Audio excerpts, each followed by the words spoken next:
Halo semuanya, selamat datang lagi di sesi bedah materi kita. Nah, jujur aja saya super antusias nih hari ini. Soalnya kita bakal mengupas tuntas sebuah dokumen yang bisa dibilang ini panduan absolut buat semua pendidik. Ya, kita bakal bahas kode etik profesi guru. Jadi kita nggak cuma sekedar baca aturan kaku ya, kita bakal benar-benar menyelami apa sih definisi intinya, kenapa ini tuh sebegitu mendesaknya, sampai ke tujuan paling mulia dari profesi ini. So, siapin fokus kalian karena ini bakal seru banget. Oke, langsung aja kita mulai. Peta jalan kita hari ini cukup simpel. Pertama, makna dasar kode etik. Kedua, mengapa aturan ini mendesak. Terus yang ketiga, peran perlindungan dan kontrol. Keempat, fungsi mulia etika guru. Dan terakhir, kelima, tujuan akhir profesi guru. Bagian pertama, makna dasar kode etik.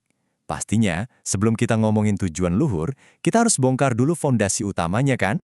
Kalian tahu nggak, konsep kode etik itu nggak ujuk-ujuk turun dari langit. Dia punya semacam rantai evolusi. Semuanya itu berawal dari norma atau nilai dasar. Nah, norma ini kemudian mengikat para anggota profesinya. Pertanyaannya, kenapa harus diikat? Ya, karena mereka punya tugas fungsional dan hidup berdampingan di tengah masyarakat. Dari situ, norma ini pelan-pelan mengkristal, berubah wujud jadi petunjuk pelaksanaan profesi. Dan di saat yang sama, dia juga ngeluarin larangan tegas soal apa yang benar-benar nggak boleh dilakuin. Ibaratnya, ini tuh proses transformasi dari sekedar nilai abu-abu jadi batasan hitam putih yang super jelas. Nah, bagian yang paling menarik buat saya di sini adalah kode etik ini tuh bukan sekedar daftar aturan dari atasan. Bukan, ini tuh sebuah tatanan etika yang memang udah disepakati sama kelompok masyarakat tertentu. Aturan yang wajib ditaati sama anggota profesi waktu mereka lagi ngejalanin tugas dan hidup di masyarakat. Jadi, poin utamanya ada di kata kesepakatan komunitas. Kode etik itu ibarat cermin yang memantulkan nilai-nilai yang dijunjung tinggi dan udah disetujui bareng-bareng sama orang-orang di profesi itu sendiri. Terus, ini ngebawa kita ke satu perbandingan yang lumayan krusial. Di satu sisi, kita punya yang namanya norma sosial. Secara teori, kode etik tuh emang masuknya ke sini sih, soalnya dia ngatur kepatutan tingkah laku. Tapi, tunggu dulu, ada titik kritisnya. Di sisi lain, kita punya norma hukum. Kapan sih kode etik ini bisa nyebrang jadi norma hukum? Jawabannya simpel, yaitu ada pada sanksi. Kalau sebuah pelanggaran etik ternyata ngasih dampak yang kelewat batas dan sanksinya berat, nah itu udah masuk ranah norma hukum. Jadi jangan salah, kode etik ini benar-benar bukan sesuatu yang bisa kita anggap remeh. Oke, kita ubah ritme sebentar ya. Ini waktunya momen hafalan cepat. Coba kalian kunci satu kalimat ini kuat-kuat di kepala. Kode etik adalah pola aturan dan tata cara sebagai pedoman etis dalam kegiatan dan perilaku. Udah sesederhana itu, pola aturan tata cara pedoman etis. Ingat baik-baik kutipan ini karena ini literally jantung dari semua obrolan kita hari ini. Lanjut ke bagian kedua. Mengapa aturan ini mendesak? Coba deh pikirin sejenak. Di tengah dunia pendidikan yang dinamis banget sekarang ini, seberapa mendesak sih batasan-batasan ini? Jawabannya bisa kita lihat dari 4 poin ini yang sebenarnya saling nyambung.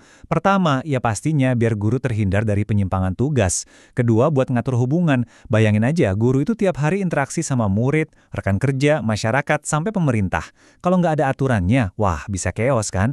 Ketiga, ini jadi semacam pegangan tingkah laku biar kerjanya tuh jauh lebih bertanggung jawab.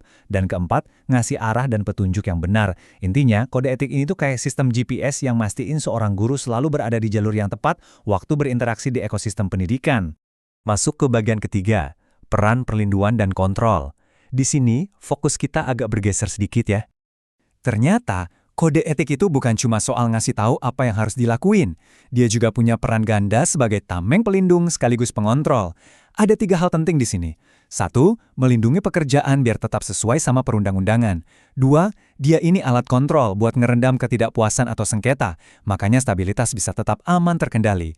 Dan yang ketiga, ini yang paling keren sih menurut saya, kode etik itu melindungi gurunya, sekaligus melindungi masyarakat dari praktik-praktik yang menyimpang.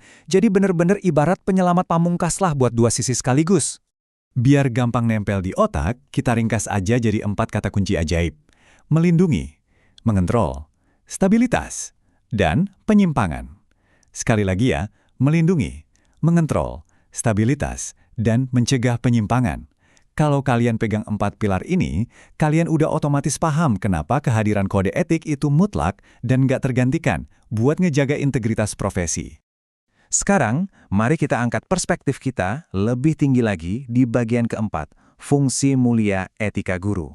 Kita udah lewat dari sekedar aturan teknis, dan sekarang masuk ke makna luhurnya. Sumpah, kalau kita pikir-pikir, cakupan peran seorang guru itu masif banget loh. Kode etik di sini berfungsi sebagai seperangkat prinsip dan norma moral yang benar-benar absolut. Ini yang jadi fondasi mereka waktu ngasih layanan profesional ke murid, orang tua, sekolah, atau pemerintah. Dan yang bikin merinding, semuanya itu harus selaras dengan nilai agama, pendidikan, sosial, etika, dan kemanusiaan. Coba bayangin, pekerjaan seorang pendidik itu literally bersentuhan langsung sama akar-akar peradaban manusia. Oke, siap-siap. Ini momen hafalan cepat kita yang kedua. Ini semacam kunci emas buat mahamin esensi terdalam dari guru. Coba renungin kata-kata ini.